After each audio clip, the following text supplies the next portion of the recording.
Canadians, of course, are just days away from heading to the polls for the federal election. And with policies, party platforms, and the remnants of scandals past on our minds, it can be a little overwhelming time for voters. So luckily, our next two guests are here to lighten the mood. In their new one-hour election special, The Beaverton Mocks the Vote, their satire leaves no political stone unturned or unmocked. Please welcome the Beaverton hosts, Hunter and Miguel Rivas.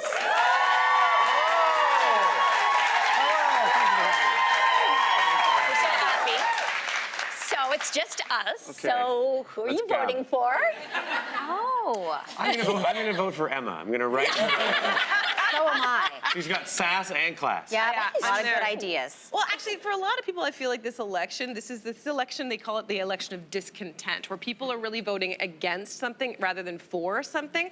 In your election special, you actually talk about how you offer viewers actually a hold your nose and vote guide to help them choose from best to worst. So talk about, for the disenchanted among us, what are some tips you would give us?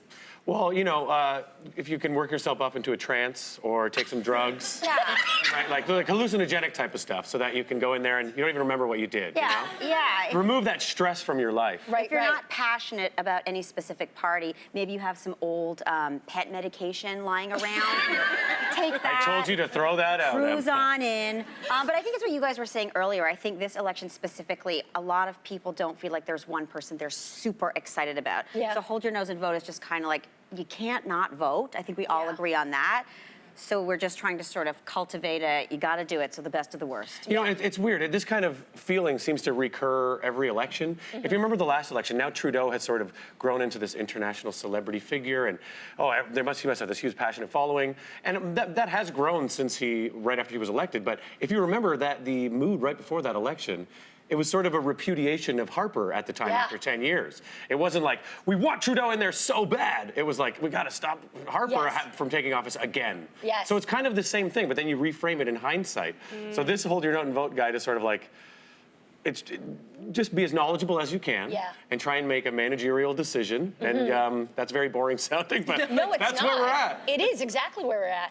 Now, for the first time ever, millennials are the largest voting bloc in this election in terms of eligibility. Now, Emma, you visited Montreal, you took to the streets and talked to a lot of young people about how they feel about politics right now and the current leaders. Let's take a look. So as the youngest and therefore most nubile candidate, do you feel connected to Andrew Scheer? No, not at all. He's a boring person, so. The Liberal Party has introduced old age security benefits. Would that inform the way you would potentially vote at all? Probably not, because I don't even know what it is. Out of the three leaders, who speaks to you the most? None of them. Wow. I just can't believe. Did their answers sort of make you a little bit nervous, or why do you think there's this disconnect between young people? So there are two things. Like the first sort of feeling I had about the whole experience was how wonderful young people are. I mean, millennials we're so hard on them, and I can kind of classify as one, but I'm really pushing it. But they're listen, can't do that. Cool it. But they're very afraid of climate change. That was the driving narrative with all of them. That is very real. I don't know why. Why are they so scared? Sorry. I know. It's just the end of the world. No, it's true. And then I think specifically. Grow up. Yeah, exactly. Or not. Just the or don't apocalypse. ever have a chance. Because we're all going to be dead. Yeah, because we'll all be dead. But I think the reason they feel, at least in my opinion, why they're disconnected to the majority of the candidates is their world is very casual, and politics, specifically in Canada, I don't think has caught up to the way social media, to the way they exist with celebrities in their life. Like it's too stuffy. The suits, the stuffy, the rhetoric in debates, I feel it is so overtly formal, and I understand when you're talking about large global issues that formality is important, but if you want to connect with young people, I think you have to speak their language.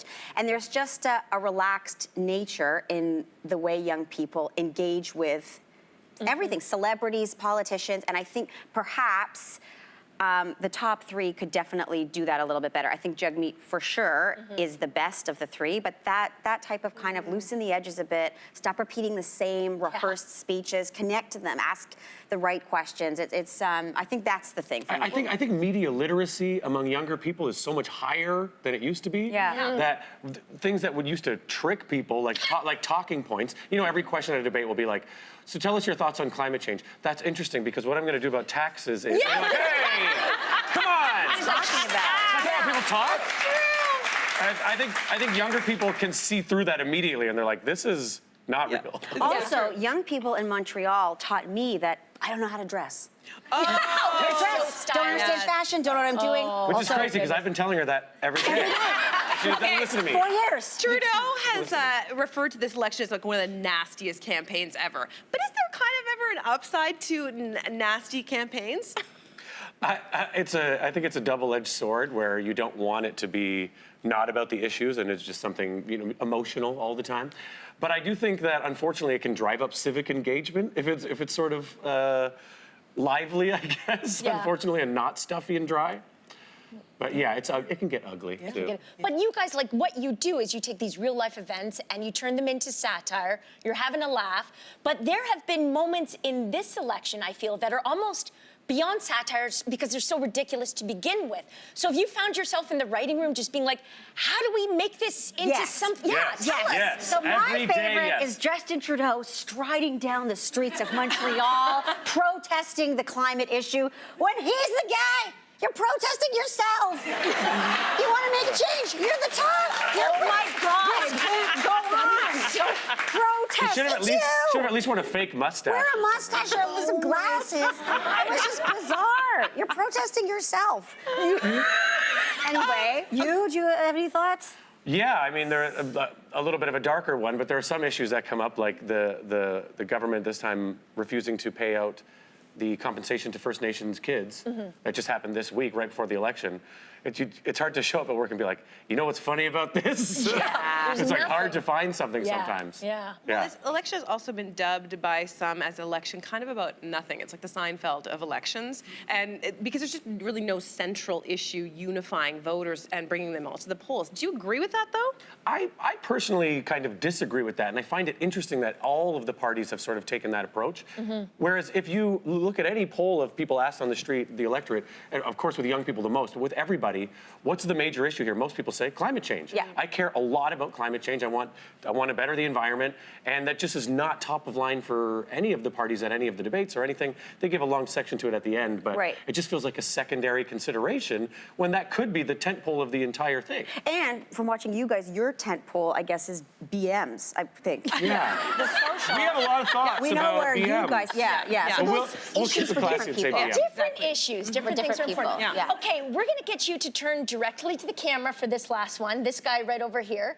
And for anyone sitting at home thinking they might not vote, what gentle words might you have to change their minds? I'll start. Okay.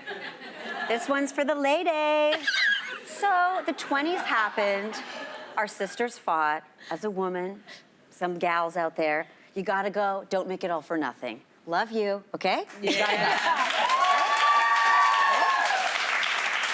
This one's for the guys. What's up, bro? Oh my God! You gotta make sure you get your vote counting because we gotta win this one for whoever you like. Yeah! Emma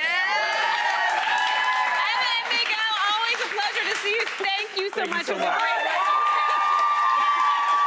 Okay, you can catch the Beaverton Mocks to Vote tonight at 8 p.m. Eastern Time on CTV. We will be right back.